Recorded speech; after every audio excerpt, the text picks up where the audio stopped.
Olá, hoje nós vamos falar sobre revisão de literatura, uma temática muito importante dentro do contexto da metodologia da pesquisa.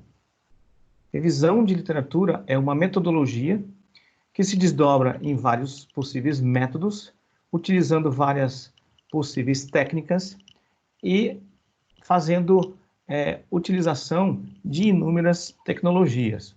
Então veja que aqui nós temos uma hierarquia de definição, onde metodologia é um conceito mais abstrato, mais amplo, que vai se detalhando nesses vários níveis. Então, a revisão de literatura, enquanto metodologia, por exemplo, ela pode utilizar como método a pesquisa bibliográfica tradicional. Existem outros métodos, a gente vai discutir esses métodos ao longo deste curso, mas esse é um dos métodos possíveis de se executar a revisão de literatura.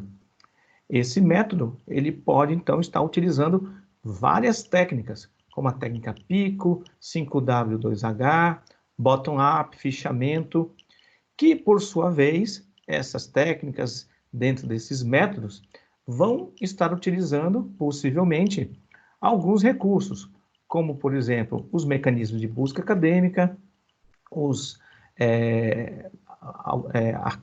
programas de gerenciamento de referências ou de auxílio à execução de pesquisa, como START, por exemplo.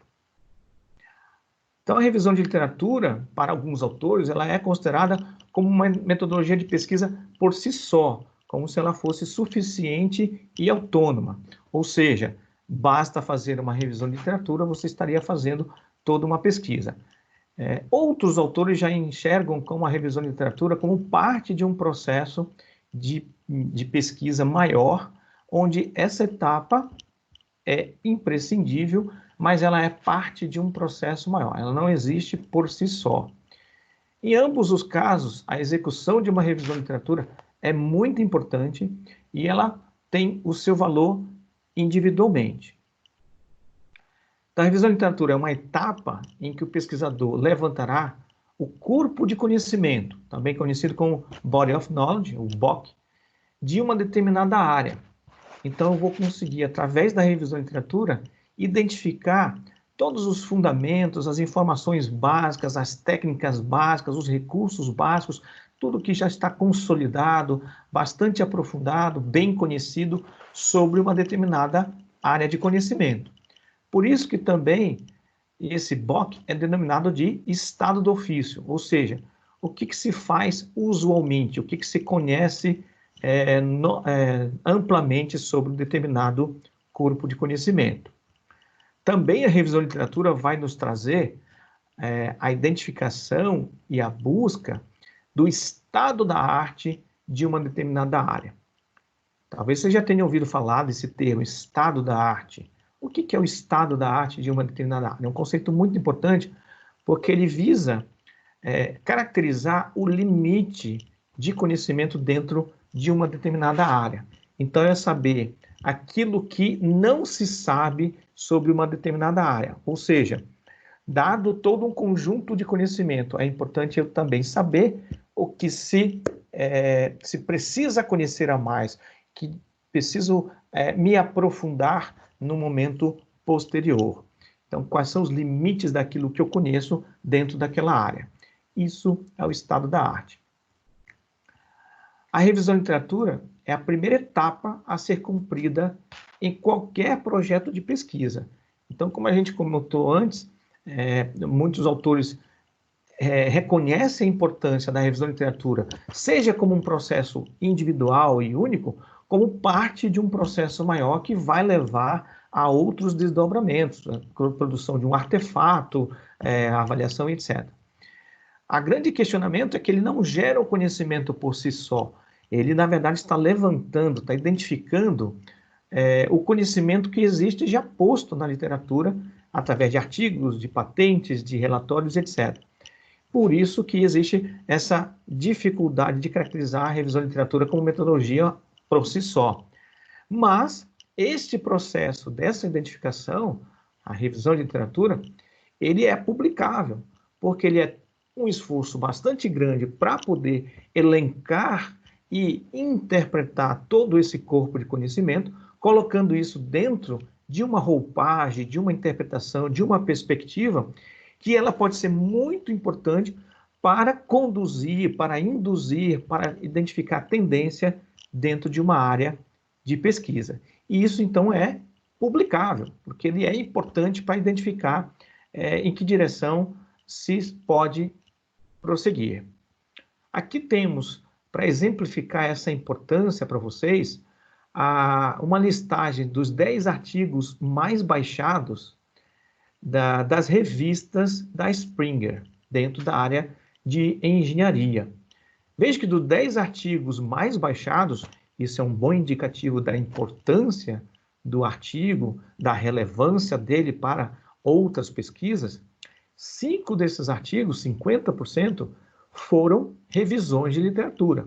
Então vejam que os pesquisadores, as pessoas de um modo geral, buscam esse tipo de artigo de revisão de literatura. A gente não sabe se o artigo foi resultado de um projeto de pesquisa que só fez isso, ou se foi dentro de um contexto maior, onde uma etapa foi a revisão de literatura. Em ambos os casos, a revisão foi feita, ela é importante e ela é publicável. A revisão de literatura, ela funciona muito bem quando a gente tem um tema e um objetivo bem claros para o pesquisador. Então, a gente precisa ter uma maior precisão com relação ao objetivo da pesquisa que a gente quer executar, para poder, então, buscar os elementos que fundamentam aquele caminho, que identificam até onde aquele caminho vai. Então, quanto mais claro estiver o meu tema e especificamente os meus objetivos dentro daquele tema, melhor e mais produtiva será a minha revisão de literatura, porque eu vou ter a identificação muito clara de onde que eu quero chegar. Meu pai costuma dizer que se você não sabe para onde vai, qualquer caminho serve. E a gente não tem, dentro do contexto da pesquisa, tempo e recursos para ficar experimentando todo e qualquer caminho. A gente precisa elencar um determinado objetivo e trilhar, então, este melhor caminho. Esse melhor caminho é identificado pela revisão de literatura. Aqui tem uma frase muito interessante do Thorpe, de 2000, que ele coloca que mesmo os problemas mais difíceis podem ser expressos em 25 palavras. Se a definição se estender para além dos pontos essenciais do problema, é muito provável que incorpore algumas regras que estão impedindo que o problema seja resolvido. Então, essa frase ela coloca muito claramente para a gente a tentativa de a gente se preocupar em identificar o que é o problema e como a gente imagina que sejam possíveis caminhos de solução. Quando a gente se concentra exclusivamente no problema, a gente está pensando na contribuição que a gente está trazendo para o conhecimento, para a ciência, tá? E não está preocupado com de que forma a gente vai resolver aquilo, quais técnicas, quais tecnologias, quais recursos, de um modo geral, a gente vai estar utilizando.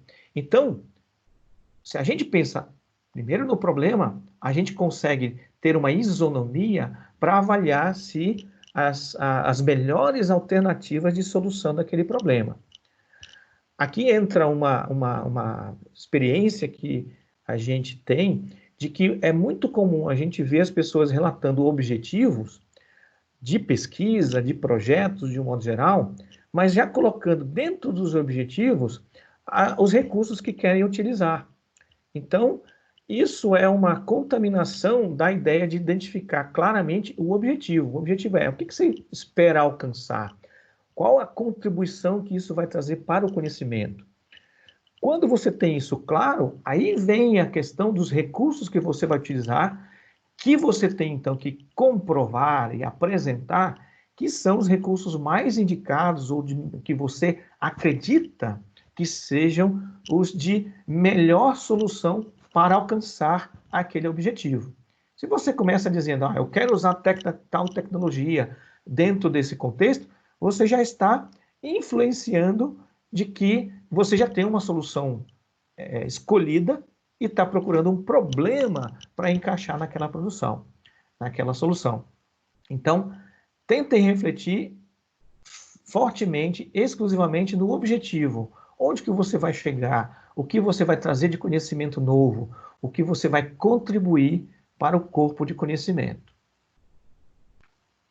A revisão de literatura, ela não é considerada uma pesquisa primária. Então, aqui entra o conceito de 3 tipos de pesquisa: a primária, a secundária e a terciária. A pesquisa primária é aquele projeto de investigação sobre um novo conhecimento. Então, ela objetiva trazer uma informação nova, uma informação que não se tinha antes. Normalmente, isso vem da construção de um artefato, e esse artefato ele vai ser analisado, ele vai ser testado para justamente identificar se ele é mais apropriado para alcançar uma solução boa para um determinado tipo de problema. Tá? Obviamente que para se produzir esse artefato, para se justificar aquele caminho de produção daquele artefato, deve-se executar inicialmente uma revisão de literatura para entender o que está acontecendo. Mas vejam que são 2 momentos diferentes. A produção de um artigo mostrando o artefato, mostrando o teste, mostrando a avaliação desse artefato, isso por si só gera um conhecimento sobre aquele artefato dentro daquele contexto de solução. Isso é um contexto de um conhecimento novo. O artigo secundário ou a pesquisa secundária é justamente o projeto de levantar essas pesquisas primárias. Então, a gente vai identificar, olha, tem várias pessoas que testaram isso dessa forma, tá? Opa, tá aqui vários testes que foram feitos com várias possíveis soluções dentro de um determinado contexto de problema. É aí que surgem os surveys, os reviews, overviews, mapeamentos, meta-análises e etc. Então, são artigos sobre os outros artigos. Eu não criei nenhum artefato específico, não fiz nenhuma avaliação específica sobre artefato, mas estou avaliando justamente o que os outros fizeram com seus artefatos e as suas avaliações. Já a pesquisa terciária, ela é um projeto de levantamento sobre as pesquisas secundárias. Então, é como que eu avalio o que está sendo avaliado. Ou seja, como é que as pessoas estão desenvolvendo técnicas e avaliando as pesquisas de outras pessoas. Isso é muito interessante porque me ajuda a melhorar o meu processo de pesquisa secundária. Então, o foco da pesquisa terciária é como que se faz a pesquisa secundária. Aqui eu trago 2 exemplos para vocês, que são um artigo que nós publicamos na Revista Brasileira de Informática na Educação em 2014, justamente como é feita a pesquisa secundária, pesquisa bibliográfica na área de informática na educação. Como que esse processo se dá normalmente? Esse foi um artigo publicado nessa revista RBIE. Aqui tem um outro exemplo, que é um artigo da Barbara Kitchen, em 2009, que é uma grande pesquisadora dentro da área de revisões de literatura, que ela traz justamente como que tem sido feito pesquisas bibliográficas dentro da área de engenharia de software. Então, são 2 exemplos de artigos publicados em revistas, que são pesquisas terciárias. O que se espera de resultado, então, de uma revisão de literatura? Veja por que isso é tão importante para um projeto de pesquisa. Que é justamente a revisão de literatura que vai trazer a identificação e entendimento do estado de ofício. Então, vou trazer artigos e conceitos que são fundamentais, bem estabelecidos para uma determinada área de conhecimento, um determinado BOC, e também me ajuda a identificar e entender quem são os atores que estão mais envolvidos com esse corpo de conhecimento, quem são as pessoas, quem são os veículos de divulgação, são revistas, são patentes, são eventos, quais são os eventos, quais são os países, quais são os grupos de pesquisa, instituições específicas de pesquisa ou universidades que têm mais atuado dentro de um determinado contexto de pesquisa. Isso é muito importante porque uma vez que eu identifico esses atores, ao longo do meu processo de pesquisa, é muito interessante de eu estar olhando qual a evolução que estes outros atores estão apresentando também, para poder ir comparando com a evolução que eu estou fazendo do meu projeto de pesquisa.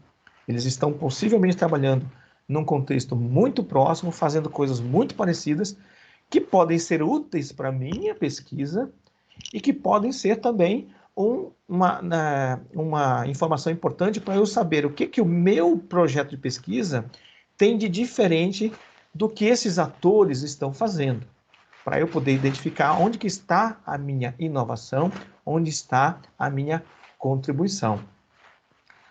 Por último, o resultado muito importante da revisão de literatura é justamente a identificação e o entendimento do estado da arte. Quais são as técnicas mais novas, aplicações que estão sendo experimentadas, as limitações daquilo que tem sido feito, as vantagens, desvantagens, lacunas do conhecimento, coisas que precisam ser investigadas, e tendências, tem tendências de técnicas, tendências de métodos que podem me auxiliar no meu projeto de pesquisa.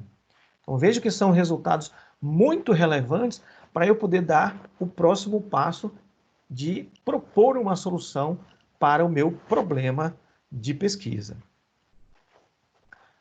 A metodologia da revisão de literatura, ela então pode utilizar dois métodos: a pesquisa bibliográfica tradicional e a pesquisa bibliográfica sistemática. Existem artigos de overview, de revisão, que podem ter sido publicados, que já foram publicados por muitos pesquisadores, que não adotam nenhum tipo de método. Está fortemente baseada na experiência que esse pesquisador tem da sua área de pesquisa. Muitas vezes são pesquisadores renomados que têm uma larga experiência, uma profunda experiência, uma experiência de longo tempo sobre uma determinada área de conhecimento e que acabam, então, sendo, às vezes, convidados para emitirem um documento na forma de um artigo justamente sobre um overview, sobre uma revisão daquilo que eles entendem que é o que está acontecendo dentro de uma área. Para escrever esse artigo, para produzir essa pesquisa, esse autor, então, esse pesquisador renomado, vai levar em consideração toda essa experiência acumulada. Ele não vai necessariamente utilizar ali nenhum método, porque ele já tem tudo isso mapeado ao longo de anos e anos de trabalho na área. Entretanto, é muito interessante que se use um método um pouco mais organizado, se você não tem essa larga experiência de anos, de décadas de pesquisa, ou a profundidade necessária para fazer completamente por experiência, de memória ou de relatos daquilo que você conhece. Então, aí que entram os métodos de pesquisa bibliográfica. Nós vamos, ao longo desse curso, aprofundar sobre a pesquisa bibliográfica tradicional e a pesquisa bibliográfica sistemática.